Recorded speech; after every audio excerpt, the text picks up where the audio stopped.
I wouldn't say I was surprised. I think it possibly made it a bigger story than if they'd have just published it in the first place, because now we're talking about it more. But this tends to happen that when things, I mean, and of course, we should say that the official line is that this is to improve the quality of the data and that to improve the research around these figures. But, it has happened before that when figures are not necessarily going in the way you want them to go, then the publishing of them stops. Yes. Not publishing them doesn't take away the problem, though, that the youth in China are facing. That's right. And I think because you've really got this mismatch between the kind of supply and the demand, right? That, yes, although actually we hear that the number of younger people is declining, but of course their aspirations are changing. They're more and more highly educated. They're looking for these particular kinds of jobs in big cities, in culture, in entertainment, in technology. But of course, they're not the jobs which are being made available to them. And of course, government suggestions to kind of go to the countryside and work in construction or in transport, these are not really the kind of jobs which many young people want to have. Plus, of course, this then also factors in the kind of the hangover from COVID, but also just not being able to, the interruption to education, getting internships obviously is a very, very important part of finding a job. And of course, if your education has been completely turned upside down and internships are a part of that, and internships have, ground to a halt in the last few years, then obviously it's going to become very, very difficult to get that first step on the employment ladder. Yeah. Let's look at this drop in the country's birth rate. How significant is this, do you think? Well, actually, I mean, I think the two are very much related to each other. I mean, that the fertility rate in China is low. We've seen this for a number of years now.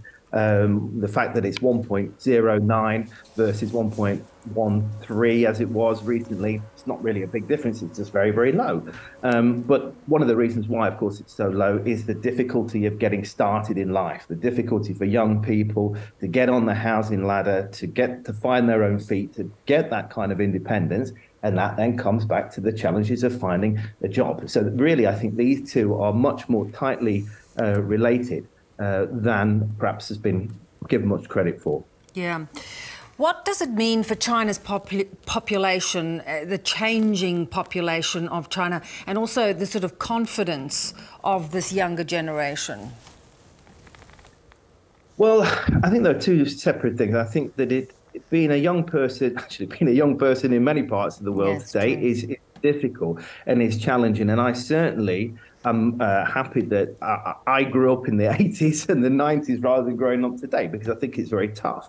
And that confidence of, as I say, getting started in life for many young people is very, very difficult. And that's why we see this concept of laying down, and of just kind of giving up to this. And this is, we see this in other parts of East Asia as well. And I think that it's very easy for, older generations to look down as these kind of feckless kids, that they should get off, that they should do more, work harder and get a job. But it's not as easy as that. It's not as straightforward as that. The job market is very different.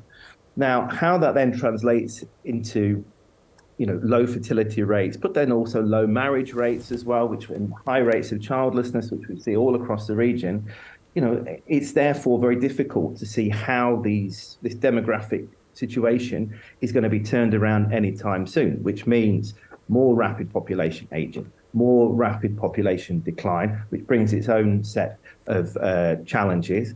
And of course, can therefore have negative feedback effects, because if you're investing more into your older population, you are investing less in your younger population. And so therefore, it just kind of goes round and round in this negative circle, unless something happens to kind of break that cycle. And so what could happen to break the cycle? Because I would imagine that Xi Jinping is quite concerned that some of these issues could lead to some type of political instability. Well, some people have been talking about this, and we've seen in many other parts of the world, that if you have your young people who are not able to kind of make the most of their lives, right? They're not able to access decent employment, but also that they don't feel that their voices are heard properly, then obviously this can lead to some kind of negative consequences and to some kind of disquiet. So I think, in the same way as population aging requires holistic, difficult thinking to be done, and many different, there's not one kind of magic bullet to this. So too is dealing with the challenges of being of younger people, and this will inevitably involve things like housing, accessing housing, ensuring that the education system matches up to the demands of the labour market, to ensure that younger people are being heard in decision making and in civic governance, which at the moment there's still kind of some way to go. Thinking beyond what actually, we talk about unemployment, but what does it really mean, right? If you've got your own little micro business that you're running on WeChat, you're earning a little bit of money here, are you employed or are you not employed, right? So it's matching these figures up to the reality of what younger people aspire to and trying to meet those aspirations in the context of work in the 21st century, which frankly is very, very different to the concepts of work in the 20th century. Yeah, it is absolutely right and hard to grapple with. And like you, I'm happy I'm not growing up now. I'm not a 20-year-old in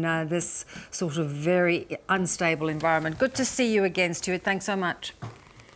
Thanks so much, Beth.